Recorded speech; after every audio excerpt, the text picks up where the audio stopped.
Bismillahirrahmanirrahim. Assalamualaikum warahmatullahi wabarakatuh. Alhamdulillah alladzi adhabana al-hazan inna rabbana laghafurun syakur.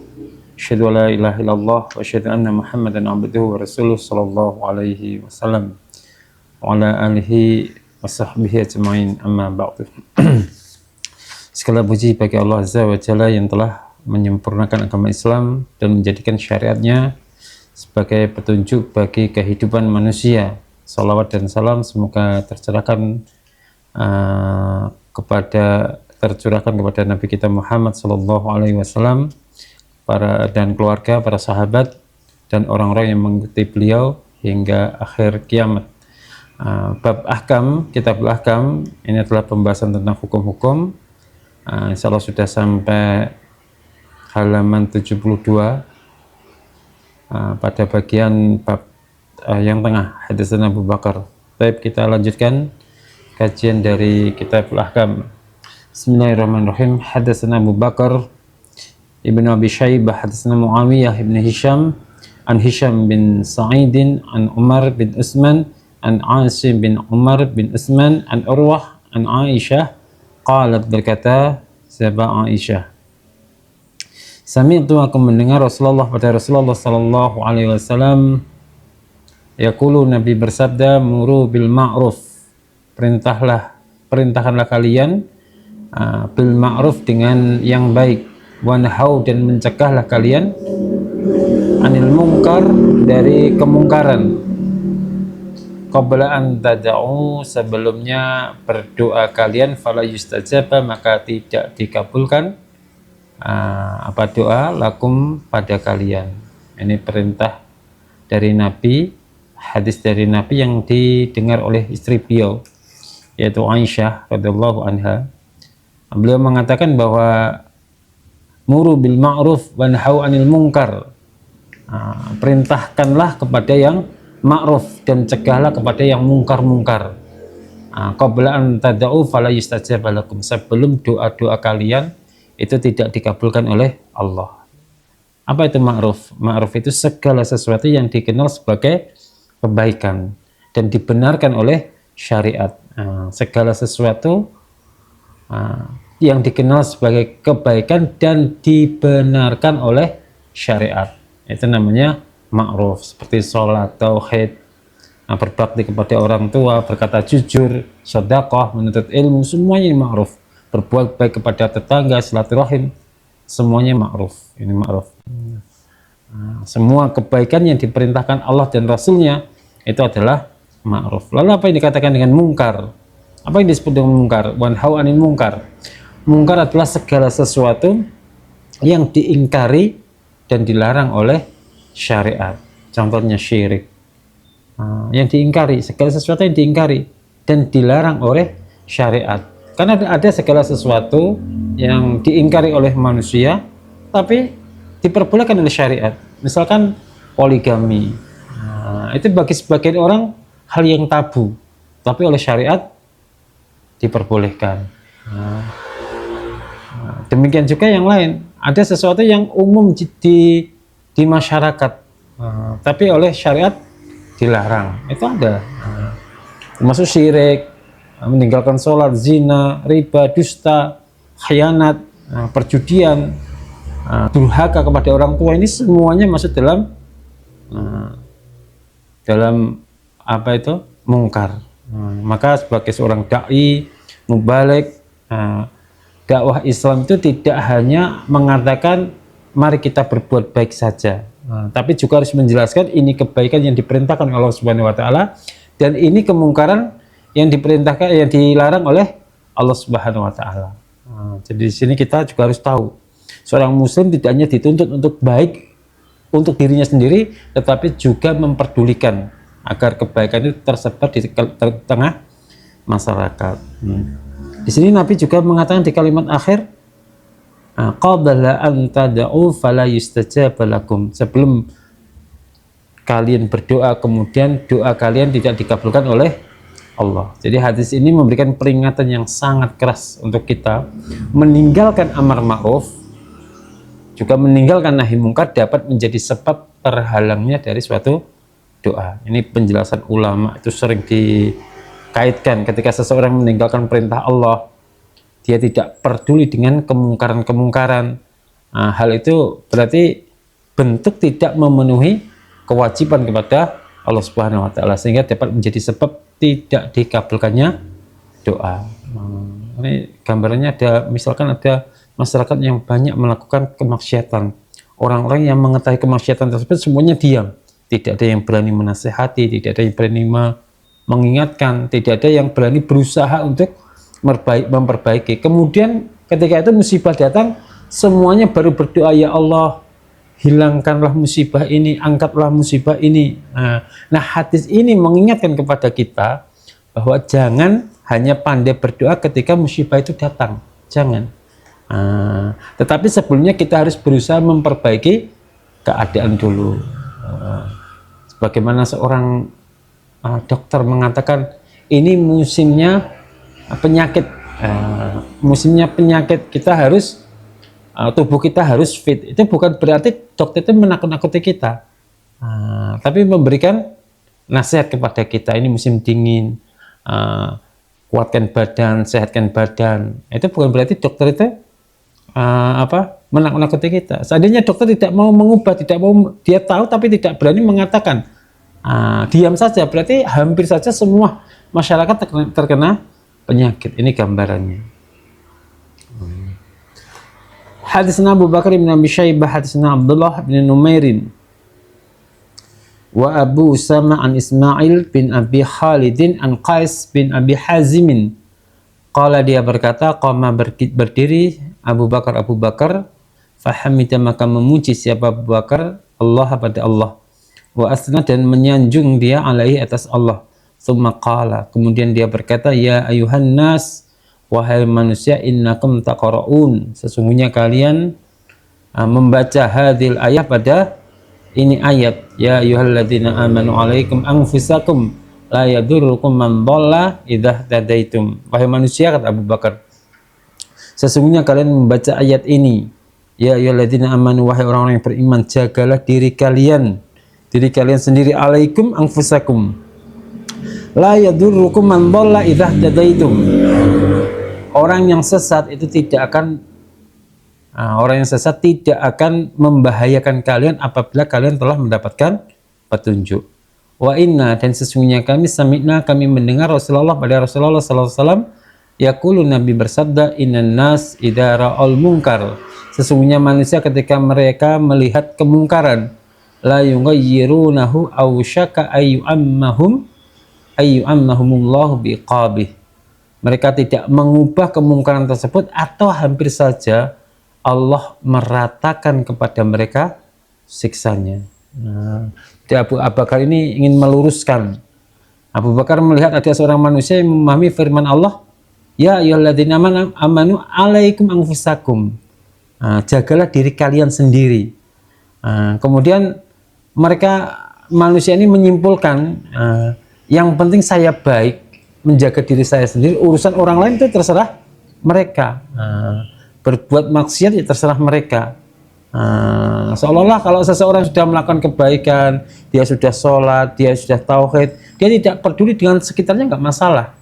La yadurukum man dhalla idza tadaitum. Ketika kalian sudah dapat hidayah, maka orang yang sesat, ahli maksiat, itu tidak akan mempengaruhi kalian. Nah, pemahaman seperti ini diingatkan oleh sahabat Abu Bakar radhiyallahu anhu. Diingatkan, beliau mengatakan, yang mana ini? Diingatkan oleh Abu Bakar. Jadi jangan sampai seperti itu. Itu kalau dalam riwayat lain itu kan ada perkataan Abu Bakar, wa innakum tad'unaha ala ghairi mawdi'iha. Kalau dalam riwayat lain, sesungguhnya kalian meletakkan ayat bukan pada tempatnya. Itu dalam ayat lain seperti itu. Kalian memahami bahwa dakwah itu tidak perlu. Dia kan yang dipahami oleh sahabat yang lain kan, alaikum anfusakum, itu perintahnya Allah. Yang penting kita ngurusi diri ini sendiri, ngurusi awak dhewe, ora usah ngurusi wong liya.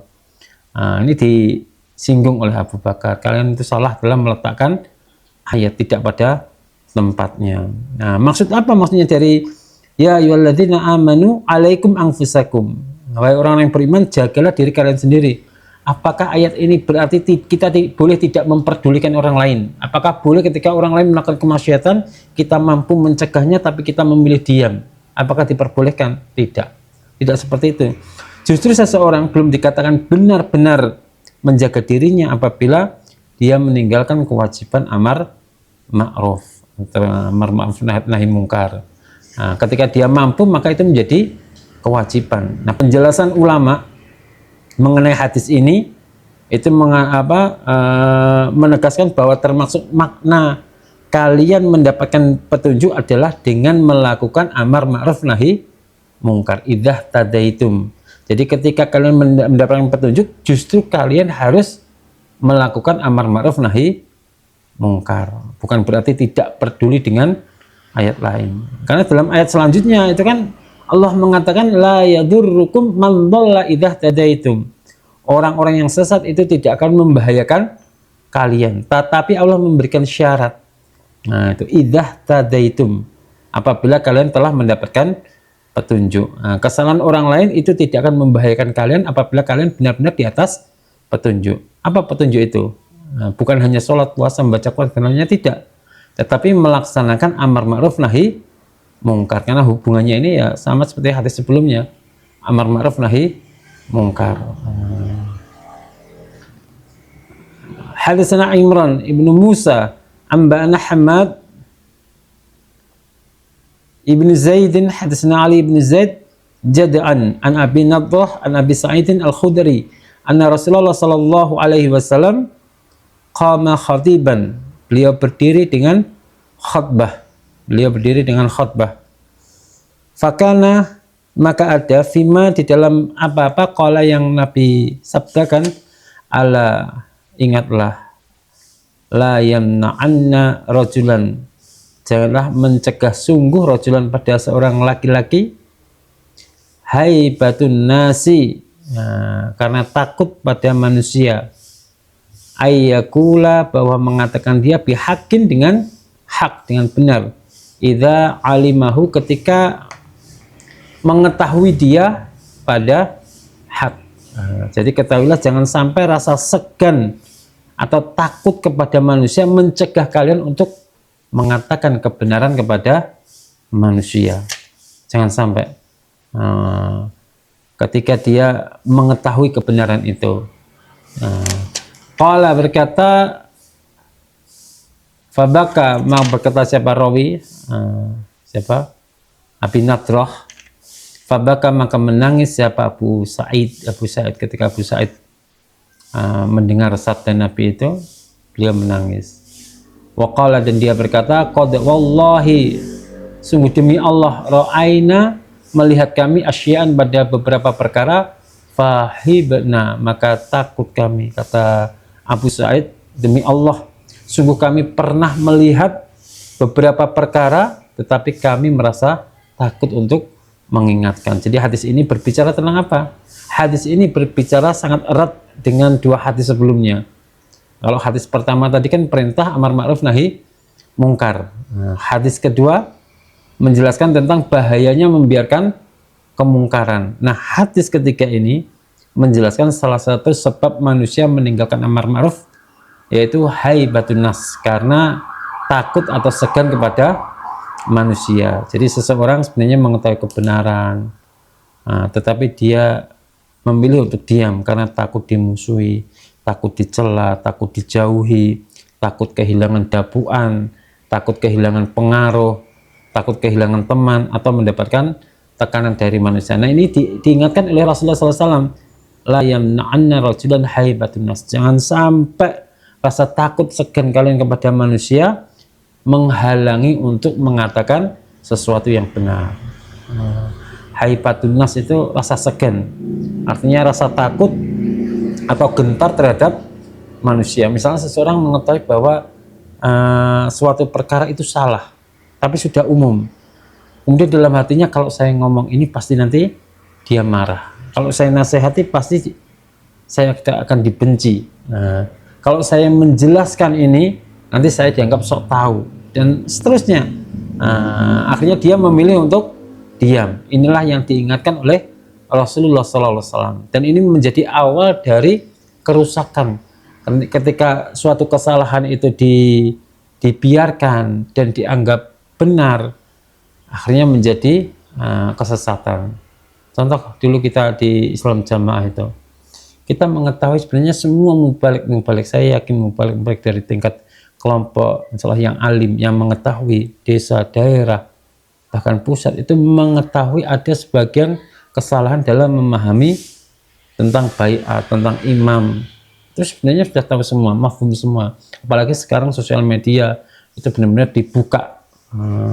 Kemudian di dalam pusat tidak boleh mengambil ilmu dari luar. Itu sebenarnya sudah tahu semua, ini adalah kesalahan. Akan tetapi sebagian dari teman-teman kita di Islam Jamaah, mubaliknya, mereka memilih diam, tidak berani menanyakan, tidak berani mengubah kesalahan, karena ini kesalahan yang diyakini turun-temurun, sehingga kesalahan itu yang semula itu salah dianggap menjadi benar. Inilah akibat dari haibatun nas. Dia tahu kebenaran tapi nggak berani menyampaikan. Akhirnya kesalahan ini menjadi dianggap sebagai kebenaran. Dan ini tidak diperbolehkan. Nabi mengatakan ayyakula bihaqi idza alimahu, untuk mengatakan kebenaran. Kita tidak boleh takut kepada manusia. Apabila sudah mengetahuinya, harus berani mengatakan kebenaran. Berarti hadis ini bukan perintah untuk bicara tanpa ilmu. Jadi ada dua syarat dalam hadis ini.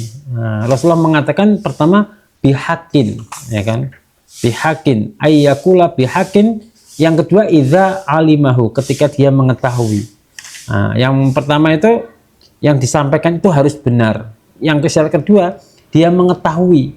Jadi maka seorang dai, seorang mubalik tidak boleh berkata saya tidak takut manusia, tapi dia tidak mengetahui kebenaran. Berarti yang disampaikan tidak berdasarkan dengan ilmu. Berani bicara bukan berarti boleh bicara tanpa ilmu. Itu tidak. Yang diperintahkan oleh Rasulullah berani menyampaikan kebenaran setelah dia mengetahui kebenaran tersebut. Itu dia syaratnya. Jadi ini pelajaran yang sangat penting bagi para dai, para mubalik. Seorang mubalik akan menghadapi situasi yang seperti ini. Ada kalanya jamaahnya itu menyukai kita karena kita menyampaikan apa yang mereka sukai. Tetapi ketika kita menjelaskan sesuatu yang bertentangan dengan kebiasaan mereka atau sesuatu yang mereka tidak sukai, disinilah seorang dai itu diuji untuk berani ataukah tidak. Apakah dia berani menyampaikan kebenaran atau hanya mengikuti selera manusia. Ini nasihat untuk dai. Makanya di sini Abu Sa'id ketika mendengar Rasulullah SAW itu seperti itu, dia menangis. Demi Allah, kata Abu Sa'id, kami dulu sudah pernah melihat beberapa perkara, tapi kami tidak berani memperbaiki karena takut terhadap manusia. Beliau mengakui sendiri bahwa keadaan tertentu membuat manusia itu takut. Artinya rasa takut itu sebenarnya manusiawi. Yang tercela itu bukan sekedar munculnya rasa takut, itu tidak. Yang tercela itu adalah rasa takutnya kepada manusia itu mengalahkan rasa takutnya kepada Allah Subhanahu wa Ta'ala. Takut kepada manusia itu memang ada, tapi dalam hal-hal tertentu Allah mengatakan apa itu? Fala takhafuhum wa khafuni in kuntum mu'minin. Janganlah kalian takut kepada mereka, tapi takutlah kepada aku jika kalian benar-benar orang iman. Artinya seorang mukmin itu tentu memiliki rasa takut manusiawi. Tetapi ketika terjadi pertentangan antara takut kepada manusia dan takut kepada Allah, takut melanggar perintah Allah, maka takut kepada Allah harus lebih besar daripada takut kepada manusia. Nah, apakah seorang dai atau mubalik ketika mengetahui kebenaran harus langsung disampaikan? Ya tidak selalu. Jadi menyampaikan kebenaran itu membutuhkan ilmu pertama. Yang kedua as-syuja'ah, membutuhkan keberanian. Dan yang ketiga bil hikmah, dengan hikmah. Ada tiga cara itu. Nah, itu ada tiga. Jadi kadang kesalahan, ada dua kesalahan yang sering digunakan oleh para dai atau mubalik. Yang kesalahan pertama itu takut berbicara padahal mengetahui kebenaran, itu salah. Ini yang diperingatkan di dalam hadis ini. Kesalahan kedua, berani berbicara padahal tidak mengetahui kebenaran, ini juga berbahaya. Maka seorang mubalik itu harus mempunyai asyuja'atu wal ilmu wal hikmah. Punya keberanian, punya ilmu dan hikmah. Ilmu itu akan membuat kita tahu apa yang benar, kemudian keberanian itu akan membuat kita tidak takut menyampaikan kebenaran, dan hikmah itu membuat kita mengetahui bagaimana cara menyampaikan kebenaran. Jadi ada 3 syarat itu. Jadi kalau hubungannya dengan hadis yang sebelumnya, kalau hadis pertama itu tentang perintah amar ma'ruf, muru bil ma'rufi wanhau 'anil munkar, itu perintah tentang amar ma'ruf. Hadis kedua peringatannya, jangan membiarkan kemungkaran karena hukuman Allah menimpa secara umum. Jangan, hadis ketiga ini penghalangnya. Hadis ketiga ini adalah penghalangnya. Jangan sampai takut kepada manusia membuat kita diam dari kebenaran. Ini hadis ini benar-benar menampar dai-dai apa mubalik yang ada dalam Islam jamaah. Kalian jangan takut menyampaikan kebenaran. Ini sebagai penghalang. Jangan sampai takut kepada manusia dari menyampaikan kebenaran. Hadisna Abu Quraibin, hadisna Abdullah bin Numairin wa Abu Muawiyah anil A'mash an Amr bin Murrah an Abil Bahtari an Abi Sa'idin qala Rasulullah sallallahu alaihi wasallam la yahqir ahadukum nafsah, kata Rasulullah, janganlah kalian menghina diri kalian sendiri. Jangan kalian meremehkan diri kalian sendiri. Qalu, mereka berkata, ya Rasulullah, kaifat yahqir ahaduna nafsahu, wahai Rasulullah, bagaimana seorang itu merendahkan dirinya sendiri? Qala, Nabi bersabda, yara amrun lillah alaihi fihi. Nabi mengatakan yara, dia melihat, amran, pada perkara, lillahi, bagi Allah, alaihi, wajib atas dia, fihi, di dalam perkara, maqalun, ucapan, thumma la yaqulu, kemudian dia tidak mengatakan, fihi, di dalam perkara.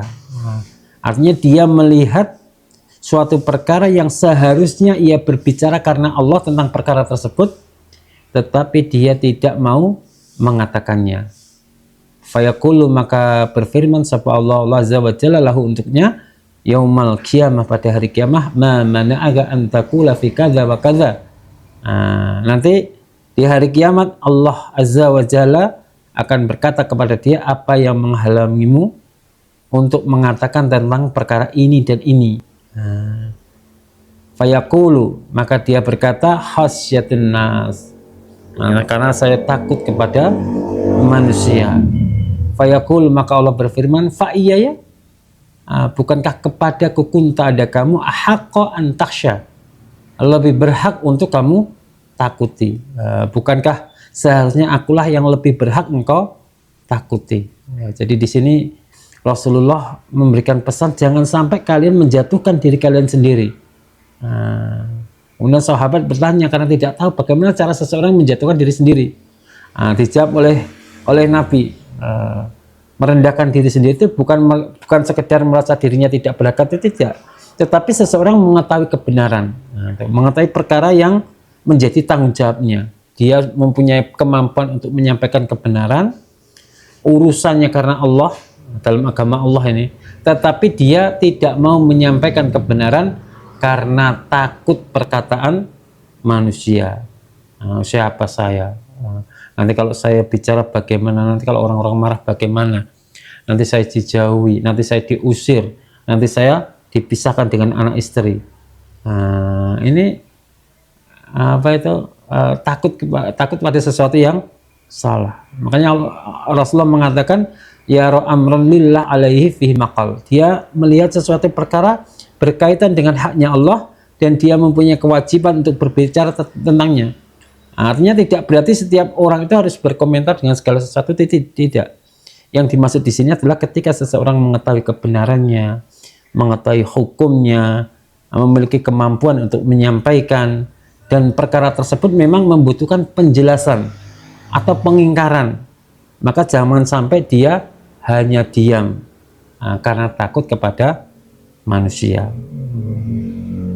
Nah, contohnya seorang dai atau mubaligh, dia benar-benar mengetahui bahwa suatu praktek tertentu jelas-jelas bertentangan dengan syariat, jelas-jelas ini. Misalkan pemahaman tentang la yahilu li falafatin yakununa bi falatin minal ard, misalkan hadis ini difahami oleh jamaah, berarti kalau tidak jamaah hidupnya tidak sah. Padahal dia tahu la yahilu itu maknanya tidak seperti itu, tidak seperti itu, hidupnya tidak sah, diyakini seperti itu, hidupnya tidak sah, kemudian makannya tidak sah, semuanya tidak sah, batal semua. Tapi dia memilih untuk diam, padahal dia mengetahui kebenarannya. Nah, jangan sampai kalian merendahkan diri kalian seperti itu. Ini nasihat untuk teman-teman yang di dalam Islam Jamaah. Kalian membiarkan kesalahan itu sama halnya kalian merendahkan diri kalian sendiri, karena ini perkara urusan Allah. Nah, di sini Rasulullah mengatakan kan, kata amralillah, suatu perkara yang berkaitan dengan Allah. Alaihi fi maqalun, dia mempunyai sesuatu yang harus dikatakan tentangnya, berarti harus ada ilmu. Kalau sudah tahu ilmunya, maka ada 3 hal. Ilmu itu berarti tahu mana yang benar, kemudian kebenaran tadi, tidak takut kepada manusia ketika menyampaikan kebenaran, dan hikmah. Hikmah itu tahu bagaimana dan kapan cara menyampaikannya. Ini ketiga-tiganya harus berjalan. Karena nanti di akhirat Allah akan menanyai kita. Allah akan tahu sebab apa kita tidak akan bisa berdusta di hadapan Allah, cuma menjadi saksi. Makanya di sini Rasulullah mengatakan fayaqul hasyatun nas, ketika Allah mengatakan kenapa apa yang mencegahmu mengatakan ini dan ini. Dia tidak berani berdusta dan tidak bisa berdusta. Makanya dia akan jujur hasyatun nas.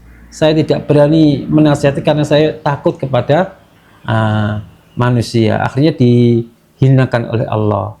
Fa iya yakun ta'ahaqqa an takhsha. Ini jawaban dari Allah. Seharusnya akulah yang lebih berhak engkau takuti. Ini adalah inti dari hadis ini. Nah, manusia secara tabiat itu memang memiliki rasa takut. Tetapi ketika rasa takut kepada manusia membuat kita meninggalkan kebenaran yang wajib kita sampaikan, maka rasa takut itu telah ditempatkan pada tempat yang salah. Yang seharusnya lebih besar itu kepada Allah, tapi dia lebih takut kepada manusia.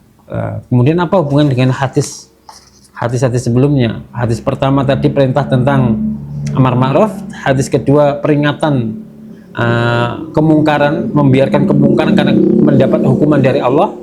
Hadis ketiga menjadi penghalangnya, jangan sampai takut atau segan kepada manusia menghalangi kita menyampaikan kebenaran. Dan hadis keempat ini adalah motivasi. Fa iya yakun ta'ahaqqa an takhsha. Yang lebih layak kita takuti adalah Allah Subhanahu wa taala. Jadi pembahasannya ya semakin mendalam. Tadi kita diperintahkan, kemudian diancam oleh Rasulullah, kemudian penghalang dari amar ma'ruf, dan ini solusi dari hati. Jangan sampai takut kepada manusia lebih besar porsinya daripada takut kepada Allah. Fi Zawaid, dalam kitab Zawaid, isnadnya hadis sahihun sahih. Rijaluhu, adapun perawinya hadis ikut siqatun, terpercaya. Alhamdulillah, jazakumullah khair. Soal demikian yang bisa kami sampaikan, ada kurang lebihnya saya mohon maaf yang sebesar-besarnya. Assalamualaikum warahmatullahi wabarakatuh.